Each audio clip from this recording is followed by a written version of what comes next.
Bismillahirrahmanirrahim. Assalamualaikum warahmatullahi wabarakatuh. Kami Waalaikumsalam. dari kelompok 5 untuk PKPA Rumah Sakit Daring Universitas Jenderal Sudirman kali ini akan memperagakan role play mengenai kasus yang kami dapati pada PKPA di RSAL Ramelan ya, untuk kasus yang nanti akan dipaparkan. Nah, adapun di sini yang akan bertindak sebagai apoteker adalah Saudara Rian dan juga sebagai dokter Saudari Dita. Sebelumnya perkenalan diri dulu, saya Ervan Abdi Salam, kemudian dilanjutkan, silakan. Ya, saya Rena Starudin. Saya Dita Zahrawanisa.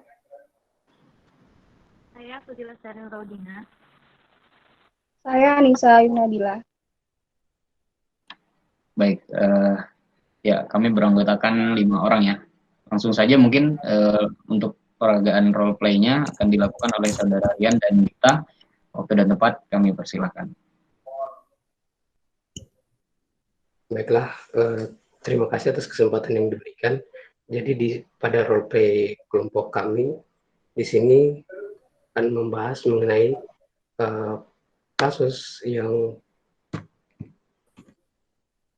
ada pada pasien dengan atas nama itu Tuan S yang mengalami diagnosa yaitu DM tipe 2 dengan hiperosmolaritas tanpa non-ketotik, hiperglikemik, hiperosmolar koma, anemia, CKD, dan HT. Ya, baiklah, mungkin langsung saja pada play yang akan kami jalankan. Assalamualaikum, selamat sore dok. Waalaikumsalam, selamat sore. Ada yang bisa saya bantu? Oh iya dok, mohon maaf dok, apakah ini dengan dokter Dita dengan nama pasien Tuan S yang dirawat pada ruang IGD? Oh iya, betul. Itu dengan saya sendiri dan dengan pasien saya. Oh iya, baik dok.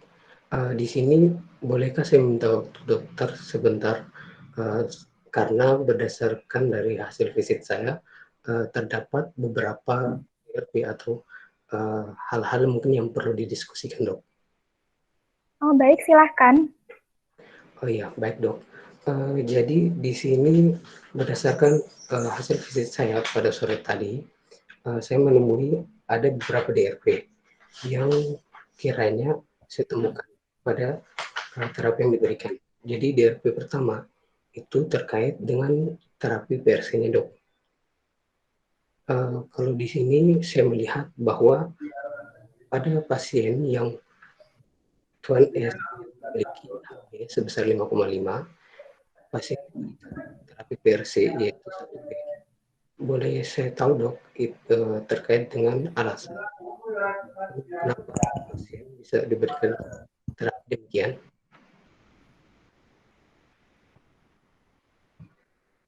Iya, kalau untuk terapi PRC kan memang untuk terapi akut, pasien masuk ke ke rumah sakit kan dengan HB yang 5,5, jadi perlu ditambah PRC 1 unit seperti itu. Menurut Anda bagaimana untuk terapi tersebut? Oh iya dok, di sini berdasarkan dari guideline yang saya dapatkan itu berdasarkan dari KDIGO 2012, kemudian pada literatur lain dinyatakan bahwa pada pasien yang mengalami penurunan HB di bawah 7, ada baiknya diberikan terapi transfusi PRC sebanyak 2 unit, di mana melihat lagi kondisi pasien itu sudah terdiagnosa sebagai pasien CKD dok. Jadi dikhawatirkan justru mungkin dapat memperburuk atau dapat menurunkan efektivitas terapi dok. Jadi saran dari Anda untuk terapi PRC-nya jadi 2 unit seperti itu? Iya dok. Jadi bagaimana dokter?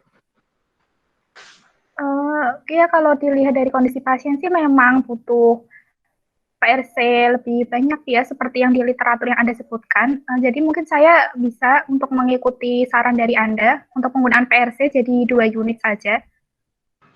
Oke, Dok. Oh, ya. Baik. Oke, kemudian di sini saya melanjutkan terkait dengan terapi insulin yang diberikan pada pasien Tuan S. Pada yang saya dapatkan di sini akan disarankan terkait penggantian terapi fluorourapi dari secara intravena diubah menjadi secara subkutan. Bagaimana apa sebenarnya alasan dari dokter dalam pemberian terapi tersebut? Kalau alasan dari saya, memang karena gula darah pasien sudah turun ke angka 200-an kalau nggak salah ya. Jadi saya beralih kembali ke subkutan seperti itu. Bagaimana, apa ada masalah? Iya, Dok. Mungkin kalau berdasarkan dari hasil pengukuran sendiri sudah mengalami penurunan, yaitu dari 631 menjadi 241. Cuman di sini berdasarkan pada literatur yang saya dapatkan, pada pasien yang mengalami perubahan jalur dari intravena ke subkutan harusnya itu diberikan pemberian IV selama 1-2 jam. Apakah tidak ada pertimbangan begitu pemberian IV-nya? Kalau dari saya pertimbangannya kan karena memang gula darahnya sudah turun dan karena kondisi lain dari pasien sudah lemas dan juga mengalami anemia. Jadi saya takut kalau misal dilanjutkan IV nanti malah pasiennya jadi hipoglikemi seperti itu. Jadi saya beralih lagi ke subkutan untuk pemberiannya sedikit demi sedikit seperti itu. Bagaimana? Baik, Dok. Kalau memang demikian kesimpulan yang diberikan, ya saya mengikut pada dokter. Baik, Dok. Mohon maaf, Dok, terkait dengan terapi dari furosemid yang diberikan. Mengingat dari dari pemberian furosemid itu sendiri, itu harusnya dimonitoring terkait dengan volume urin. Karena dikhawatirkan terkait dengan efektivitas dari furosemid itu sendiri. Jangan sampai justru terjadi tanda-tanda anuria pada pasien, Dok. Bagaimana pertimbangannya, dokter? Oh iya, nanti sembari melakukan VCT atau pengecekan ke pasien, saya akan monitoring dari volume urin pasien juga. Baik, Dok, terima kasih banyak atas waktu yang sudah diberikan, Dok. Mungkin hanya itu yang bisa saya diskusikan, Dok. Terima kasih banyak, Dok, atas waktunya.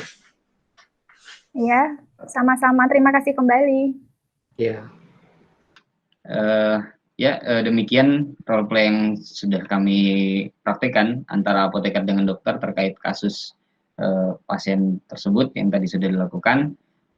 Dari kami kelompok 5 mohon maaf jika ada terdapat kesalahan. Kami mohon undur diri. Terima kasih. Assalamualaikum warahmatullahi wabarakatuh.